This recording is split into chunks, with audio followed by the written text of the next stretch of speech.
Welcome to episode 3 of Talking Shit About, with me, Elizabeth Whipperman, Bachelor of the Arts in English, extremely opinionated, public radio simp, here today, well, by the time this comes out, a couple months, with Zach Thumbs Johnson to talk about The Punisher.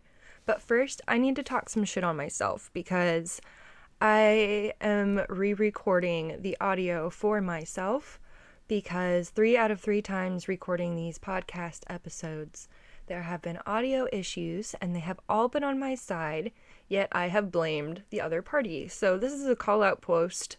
This isn't even a post, although it is being posted, to myself because I need to stop doing that. So it may sound a little inorganic in some places, but it's better than the audio that I had recorded. So don't forget to subscribe because the show only comes out the first Friday of every month. So you don't want to forget and miss a month's episode. If you like it, it'll give me serotonin points. And let's see, what else? If you want to be a guest, you can fill out the Google form on the bottom of the page. And I'm gonna shut up so we can listen to Zach talk some shit.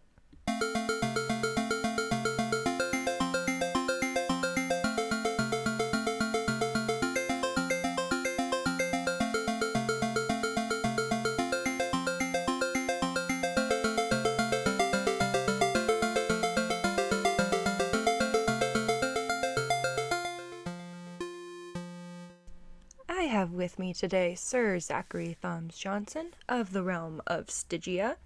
He is an artist and a podcaster and a husband to the great Mama Cece. Zach, welcome.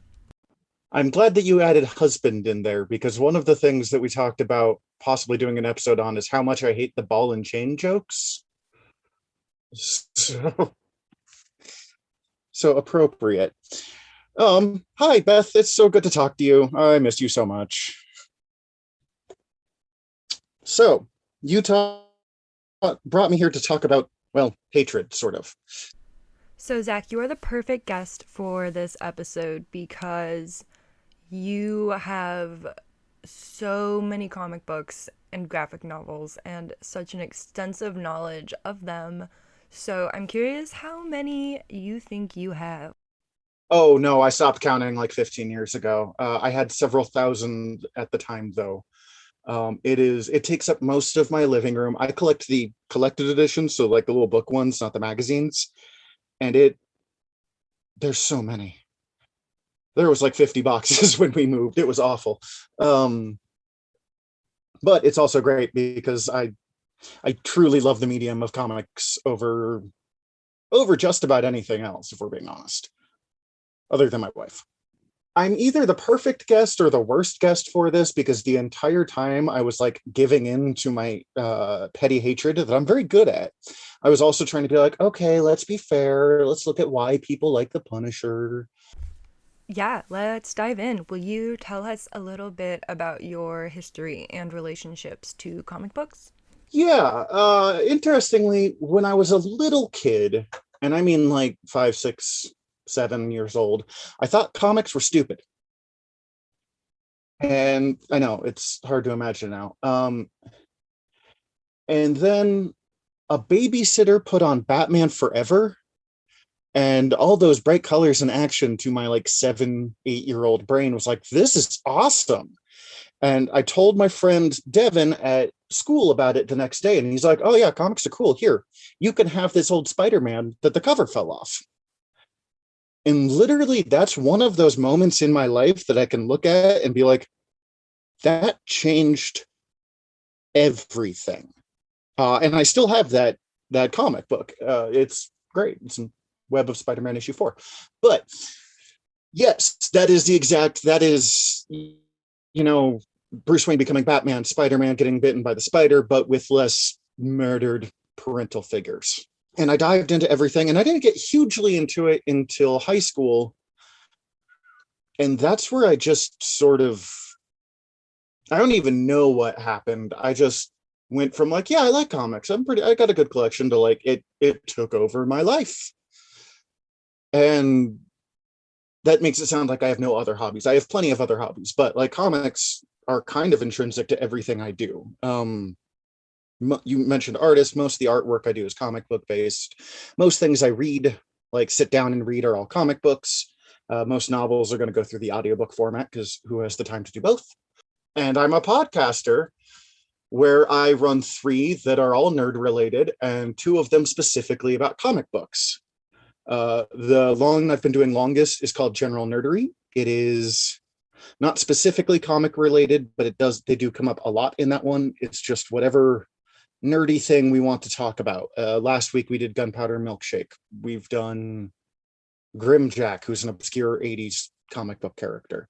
I also do Word Balloons, where I answer your nerdy comic book questions, and Noob Island, where we give an in-depth history of a certain facet of comic books. So like our season one that we're working through is a deep dive into the history of how like magic works in Marvel Comics. So yeah, they come up a lot, I guess. Well, I started reading comics in the late 90s, which was just at the tail end of one of the biggest Punisher crazes. In the early 90s, it was he was running three individual series, which is insane even for the Punisher. And if you ever wanted the sales of a book to spike for an issue, you would have the Punisher guest star for a few. So while I at the time wasn't reading any Punisher books, just like any of the solo books, he was appearing in other stuff we had. And while I wasn't a huge fan at the time, I did admit that the skull was pretty cool. Like the Punisher design is pretty solid. I'll give it that. And then kind of over time, I had a Punisher shirt when the first Punisher movie came out, the Thomas Jane one, and then I watched the movie and that was not a good movie or a good comic book movie. But I don't think it's even particularly bad. It just kind of exists. Like it didn't capture the Punisher very well, but it didn't get a other movie like a just normal action movie right either. It just kind of got stuck in between the two ideas. But as as I got more into comics and more specifically more into the comics community, as I got, older and internet access became a much bigger thing than it was in the dial-up days that I started, I started encountering Punisher fans. And I don't think anything has made me get turned off on the character of the Punisher faster than a lot of Punisher fans online. I'm a huge Star Trek fan, for example, but Star Trek fans are awful. Of at least too many of them who are like, oh no, Star Trek's all woke today. And I'm like, what have you been watching since the 60s? And that's just true of any fandom, I think. Before I guess I dive into my why the Punisher became problematic, I thought a little bit of backstory on the history of the Punisher would help put some context into it. The Because the creator of the Punisher is a man named Gary Conway, and he has been very active on his opinions about what has happened with the Punisher, or more specifically, Punisher fans. He paid multiple artists to recreate the Punisher symbol as a support of Black Lives Matter symbol, and donated a bunch of money to charity after selling those symbols on like t-shirts and stuff to the Black Lives Matter movement. So the Punisher first appeared, and I'm looking this up because I'm really good at most things, but not numbers. Not like, oh, in this case, he first appears in Spider-Man. I had this right in front of me, so of course now I can't find it. The Amazing Spider-Man 129 by Gary Conway and artist Ross Andru. However, he was first designed, like the iconic skull thing, by artist John Romita Sr., who is kind of one of the undersung heroes of comic books. I will say, as much as I just said that skull is absolute fire and that I like his costume quite a bit, it is a huge ripoff of an older character named the Black Terror, who is pretty much redesigned the Punisher to look more like a pirate, and there you have the Black Terror's look. It's so good. It's so dumb, but it's so good. The Punisher, when he first appears, is a Vietnam vet, because this was, the 70s, who is unhinged and is obsessed with the idea of taking down crime in honorable combat. He gets recruited by a Spider-Man villain known as the Jackal, who I think this was the first appearance of the Jackal as well.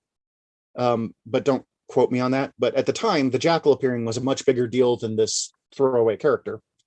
To hunt down Spider-Man, because the Jackal tricks the Punisher into thinking Spider-Man is a bad guy. In this, part of the reason he turns on the Jackal is the reason, or he realizes that Spider-Man's not a bad guy, and that the Jackal was doing duplicitous tricks. Punisher was all about killing people, but it had to be face to face. There was no, bombing a bar, which is the kind of stuff that he would do later on in his career. And this was expected to just kind of be a one-off appearance, maybe a rise here and there. But he had a fan base in some of the lower level Marvel creator community, including a guy named Stephen Grant, who fought for years to get a Punisher series, and was really the only reason we know who the Punisher is today. When he first started, they were like, okay, well, we'll let you do this Punisher series, but it is on your head if it does badly. Like, this is all your fault if it goes wrong. And it took off in the 80s, partly because of, Stephen Grant is a very good writer, partly because a lot of big name artists who would be huge later on got early runs on that. It was a very 80s action book too. I mean, it was the Punisher driving around in a creeper van with a bunch of guns, originally fighting the mafia. They called it the Magia because they didn't want to piss off the mafia, but it was the mafia. But his early thing was mostly taking out gangsters, which if we're going to have the Punisher, having him take on like white collar organized crime is something I'm much more into.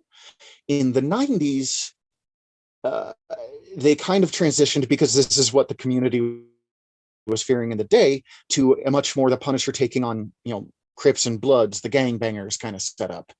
And unfortunately to me, this is where the Punisher becomes extremely racist as a concept, because it is a pretty conservative, unhinged, toxic masculinity, right-wing man, white man, going into poorer neighborhoods, urban neighborhoods, and murdering a bunch of Black and Latino kids. And I don't think they intended to necessarily do that, but you read some Punisher comics where he takes on like gangbangers, and you're like, oh, no wonder the far right got super attached to this character. Now, I should say there was a lot of debate about whether this is a symbol worth kind of reclaiming. And I'm of two minds about it, but I'm always of two minds about the idea of symbol reclamation, because it's a complicated and difficult subject. Back to some earlier Punisher stuff. In the 90s, as I said earlier, if you wanted your book to sell, you had the Punisher appear in it. And admittedly, these stories to this day, they're never deep, but they tend to be fun stories, because it's almost always the most ridiculous character that the Punisher is meeting. And so it's, guys like Night Thrasher, who had a bulletproof skateboard that was part of his crime fighting repertoire, and watching the Punisher like go between kind of making fun of that concept and then being like, oh crap, that's actually really useful. Do I need a bulletproof skateboard? Was an enjoyable way to do the Punisher, because in my opinion, Punisher works best when you don't take him seriously, or you only partly take him seriously. Now, this is a big thing about me in comics anyways. I have never been overly into the grim and gritty I on anything. I heard a quote recently that stuck with me that was, in times as dark as what we're going through, being happy is radical. And so I'm much more into the concept of, comic books as fairy tales or ancient legend as opposed to, and then we murdered a bunch of people and we're going to put 6 panels into showing him cutting this dude's head off. It's just how I roll. In the mid 90s, The Punisher hit a major slump point, to the point that they canceled all 3 of his series and spent a while trying to figure out new things to do with him. And almost none of these things were good, but I applaud them for trying new things. He became a gang leader for a while. He was then murdered and sent back to Earth by Heaven to fight demons using weird heaven, like glowing heaven guns. And it is, I've never been able to read this series. I have always wanted to. I am told it is quite bad. But there is something appealing about watching comics go as off the rails as the Punisher is killing demons for heaven. Isn't that just the plot of Constantine for my fellow normies, the one with Keanu Reeves? Yeah, but like actual supernatural as opposed to just poor black kids who would be better served by, like, I don't know, voting rights. And then in the early 2000s, when they realized these weren't working, they gave the book to Garth Ennis and Steve Dillon, who wrote the book Welcome Back, Frank, which every story about the Punisher since then, or almost every story, has pretty much tried to model itself off Welcome Back, Frank. It brought him to a whole new level of murder. This is where he starts actually like torturing people more often in the comics. It gets really violent. It gets really intense. I will give it credit. It is probably the best Punisher story ever written. I don't own it for the very specific reason of anytime I read it, I was like, this is really good, but I don't feel good about myself when I'm done reading this. And this is one of those things where an artist or a creator will try to send a message and everyone will miss the point of the message, because he was under the Garth Ennis was under the opinion that the only way that you can do a good Punisher story is if you don't make him a hero. He needs to be an irredeemable killer, but one with a very specific like goals and targets. But Dillon wrote Punisher as this kind of unforgivable, rigid murderer who should not be emulated. So of course, all the wrong people started buying this book and being like, we should emulate him.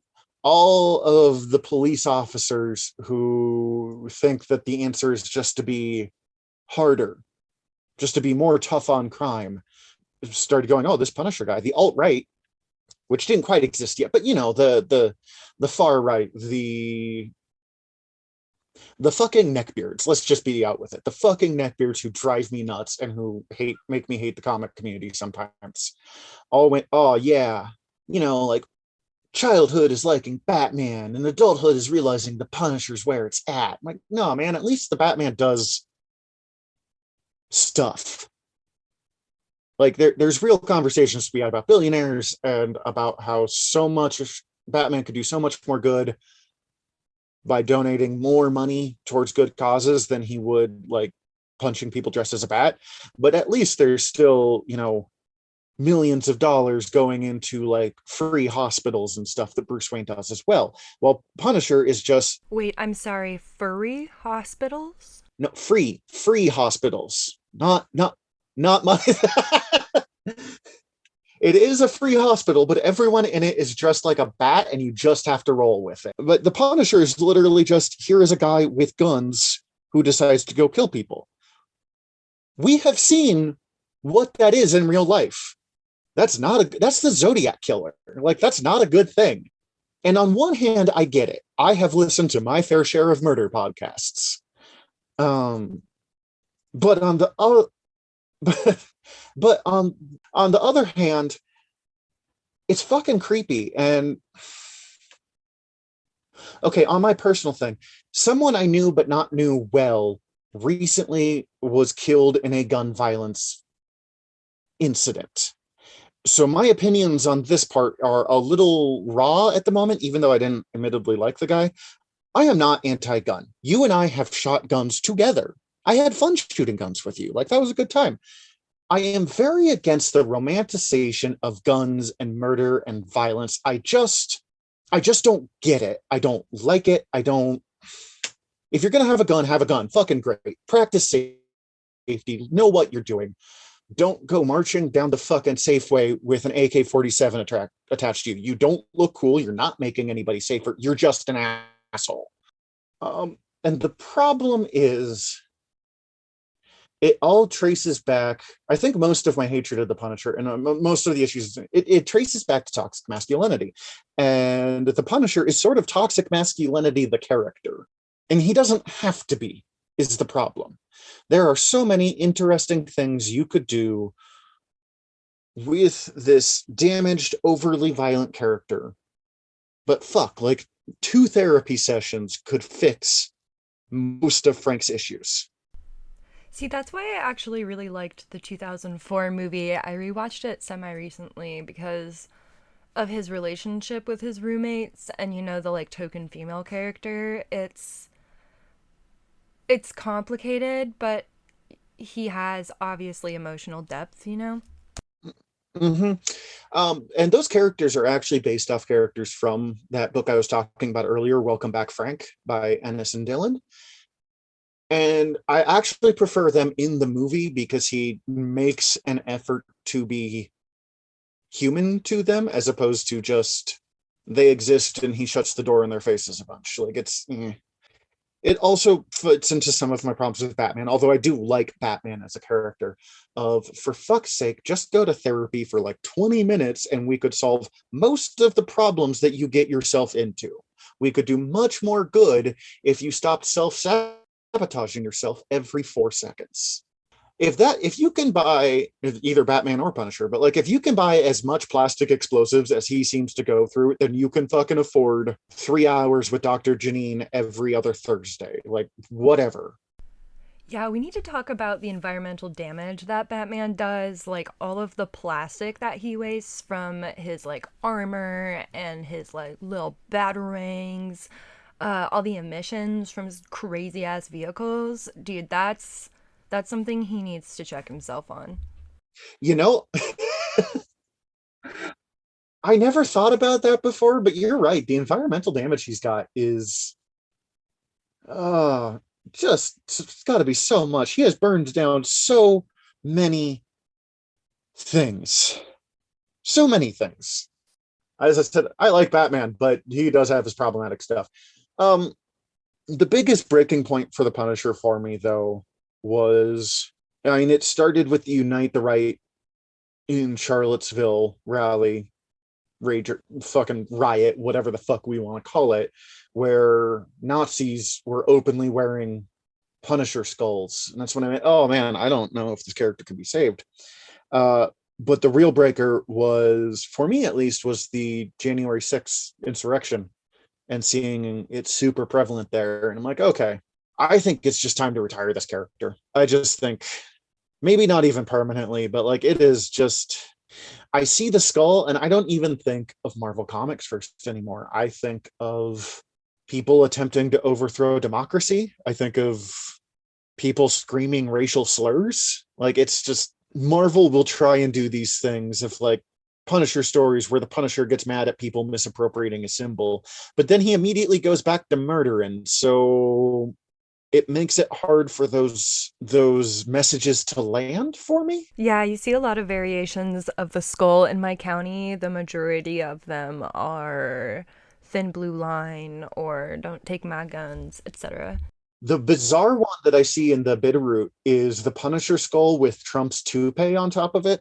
And it's the most unnerving fucking thing I have possibly ever seen. We should probably talk about the Netflix Punisher series. Is that still going on? Yeah, no, it had 2 seasons, and there's been rumors of I can't think of that actor's name, and credit to him. I never watched the TV show, but I did watch his appearances in the Daredevil TV show. Credit to him, he did a hell of a job of making a compelling character. And it's not going anymore, but there's been talks about bringing that actor, John Bernthal is his name, um, into the Marvel Universe proper to do more with him. And if you're going to do Punisher, he's a good choice for it. And it's kind of the ultimate problem. It's not that it's not a compelling character. It's not that you can't tell good stories with it. It's that it has been so co-opted by problematic aspects that it has transformed the Punisher from someone that I went, oh, it's a little too bleak for me, but I get it, to like, no, fucking be done with this character. I get why it is compelling to look at damaged characters. And I even get why some people start to idolize them, because when you're damaged yourself to whatever level, it can be appealing to see someone who is damaged and be like, no, see, they're making it work. But I keep thinking of this quote from Doctor Who, which is another one that people either love or hate. And I get both sides of the argument, though I love it myself, of talking about the Doctor as someone who has gone through so much pain and sorrow and heartbreak and seen all these terrible things. But what it did is it made him kind.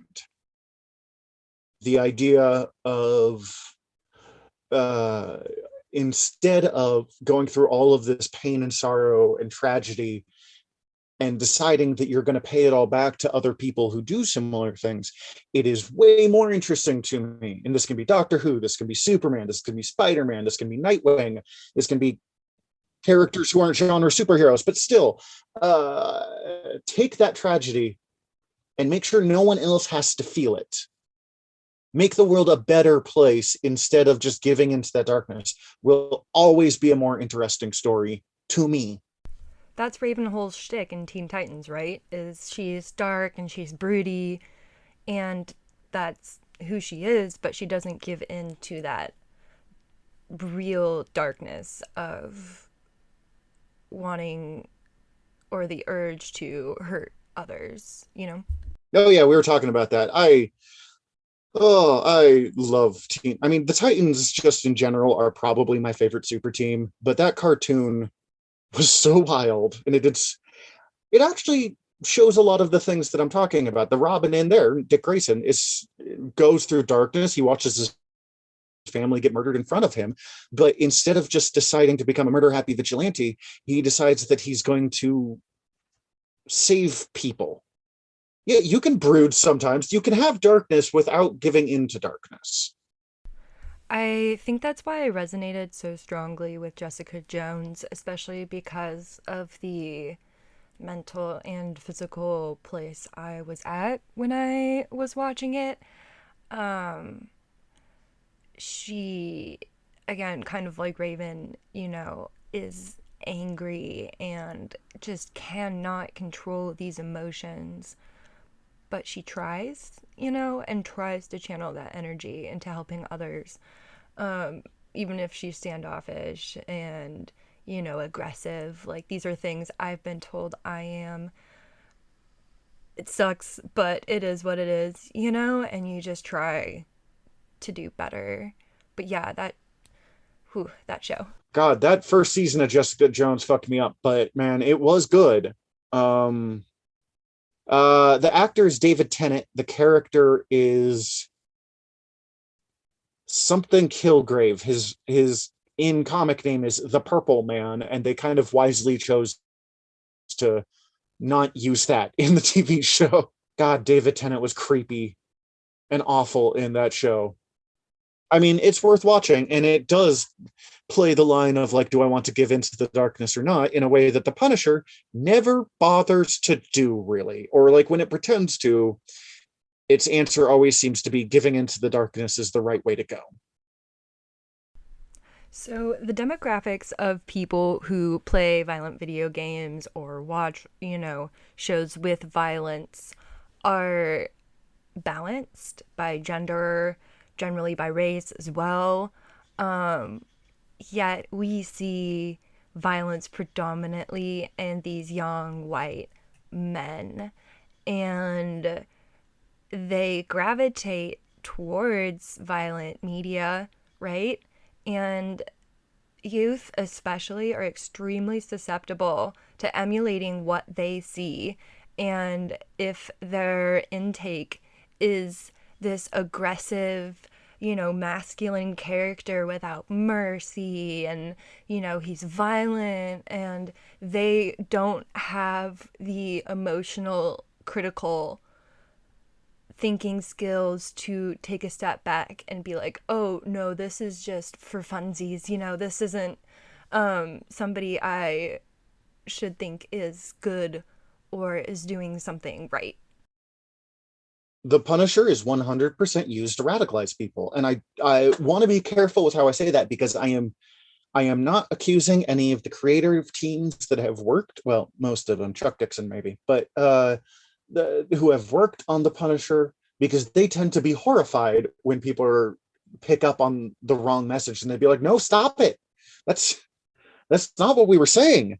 But people, you know, Nazis, let's be real fucking honest, Nazis are taking the symbol of the Punisher and people and starting with like, oh no, we just think like we relate to him. Oh, that skull is really cool, and they are slowly pulling people in. It's the same way with what happened with Pepe the Frog. No, it's not racist. We're just doing this like charming stoner frog meme. And in the same way, the creator of Pepe was being like, no, stop it. What's going on? If I'm going to watch something, even if it's an action movie or if I'm going to read something, I would much, even if it's violent, I would much rather the final lesson be kind, be nice, try to help fellow people, as opposed to guns are cool. Which is probably why my all-time favorite Punisher story is only kind of apocryphally Punisher. There was a character created in the 90s called Outlaw, who was known as the British Punisher. And he was just a black kid from the streets of London who decided to emulate the Punisher, and Frank Castle decided to let him. And then he was forgot about for years because it turns out Punisher 2 Electric Boogaloo was not overly exciting as a book, but a comic creator named Al Ewing, who I'm a big fan of, was given a book called Contest of Champions, which is admittedly a tie-in book to a really awful mobile game, but the book itself was really good. And in it, he brings in Outlaw again, but with the really interesting idea of the Outlaw has, at this point, rejected the Punisher's message. Not that he doesn't get where Frank is coming from, not that he even dislikes Frank, but that he was doing his Outlaw Punisher thing, and he saw that it wasn't helping people, that it was punishing the wrong people, particularly in modern day where they're taking on like street gangs and stuff, because he's seeing that if you really want to help these people, they need housing, they need food, they need real opportunities for advancement, not punishing them for taking on crime when crime is the only thing that offers them any chance of upward mobility. And it starts with him just using guns with rubber bullets and then entirely abandoning guns and basically trying to figure out how to be a superhero, be a vigilante, not a superhero, he doesn't have powers, but without the violence. And it was the most compelling Punisher story I've ever read. I am all for radical kindness. So, and I want my heroes to inspire me to do better. Just in general. It's the same reason that I don't have a lot of time for Venom, although I admit they've done interesting things to the character. I have zero time for Carnage, who they've never tried to make a hero. I will grant them that. But like, killing is easy. It doesn't interest me. And I think at the end of the day, that's just my issue with the Punisher. Let's say you have a racist uncle or cousin and they come over and they're wearing a Punisher shirt. And, it's got thin blue line or something on it. What would you say to them? That's a good question. I'm not really sure, because the people that I have the hardest time with, the people who I think get the message wrong, tend to have a very different worldview from me. So all of the stuff, the unintentional racism, the killing is bad, which I don't think should be a like controversial statement, but I know plenty of people who are super pro death penalty. So apparently I'm just letting all my feelings out. So I don't know how to convince someone who already thinks we should be hanging people for treason. that thinks it's okay for the state to kill people. So I don't know how to convince them that it's okay for not the state to kill people. I have struggled with this because I do think there is value in people that help people get out of hate groups, for example, in people who infiltrate the KKK or help people come out of the Proud Boys or fucking whoever. I really do see the value of that, but I am not someone who is good at it, who could do it, because I just get so angry. Like, I don't know how to convince you that you should care about other people. It's a thing I see said online a lot, but like, damn, that connected with me the first time I read it. And the closest I can get is a few cases that I can point at where even the Punisher is like, no, you should not become me. I am not I am not someone to idealize. I am not something to aim towards. I am my own kind of broken shit. And we should be trying to make less me's than rather than more me's. Uh and anytime we have the Punisher like team up with someone and then they walk away from his lifestyle, that's the stuff I'm more into. I wish I was better at being kind to, and I'm not saying everyone should think this way, and I'm not saying everyone should have to do this, but like to white supremacists, because I wish I could be better as someone with the privilege of they don't think I'm subhuman, to try and talk them away from that kind of worldview. And I don't know if that really answered your question, but also just fuck the alt right. I'm sorry, I'm just getting that out there. I get so mad. So, what reading suggestions do you have for our listeners who like The Punisher or are looking for something similar to The Punisher? Um, yeah, I'm going to recommend Contest of Champions, the one I mentioned earlier with Outlaw. It's kind of a weird, convoluted story, but there is the Outlaw's character arc over it is super compelling, and there is other versions of the Punisher in that story to really kind of drive home how bad things can get. The problem is when I think of like characters similar to the Punisher, there's so many Punisher clones of like Angry Man with Gun, which is definitely not a kind of story that I would like to recommend as much. There's some really bad Deadpool stories, I should say, but there's some really good Deadpool stuff, and even places where he is wrong and fucked up and absolutely abusive to the people around him, but there is still like emotional growth that happens through it. The original Deadpool ongoing series by Joe Kelly and Ed McGuinness started with Deadpool as a straight up sadist, but a big point of that story was Deadpool healing from some of his tragedy, and while still being a like weird gun happy mercenary, learning that he can be more than that. In the same way, the Spider-Man Deadpool team up series, it's just literally called Spider-Man Deadpool. I was so ready to hate that book, and it was so good because it was Deadpool admitting that he thinks Spider-Man is a better person than him and not wanting to be the broken, damaged, angry, murder happy person that he has been. So spending time with Spider-Man to try and heal, to try to learn to be more than that, and it's a message I am super into. Also, almost any story with Nightwing, because Nightwing went through, as we said, at least as much tragedy as Frank Castle, but managed it without being a dick. And then for recommendations, the DC Rebirth, I can't think of who those creators are, but if you look DC Rebirth Nightwing, it's a very good run. And the current run by Tom Taylor is supposed to be excellent. And I'm willing to recommend it just on the strength of Tom Taylor alone before even having read it, because he's such a good writer and he gets the kind of I can do dark stories, but I can tell stories about kindness in those dark stories. All right, time to self promote. Where can people find more about you and your work? Yes. Let's see. I just launched a Patreon last week. It is just look up Thumbs J on Patreon. It's all one word. You can find the art that I am showing for free, which is a lot of it, on Thumbs Up, the art of Zach Johnson.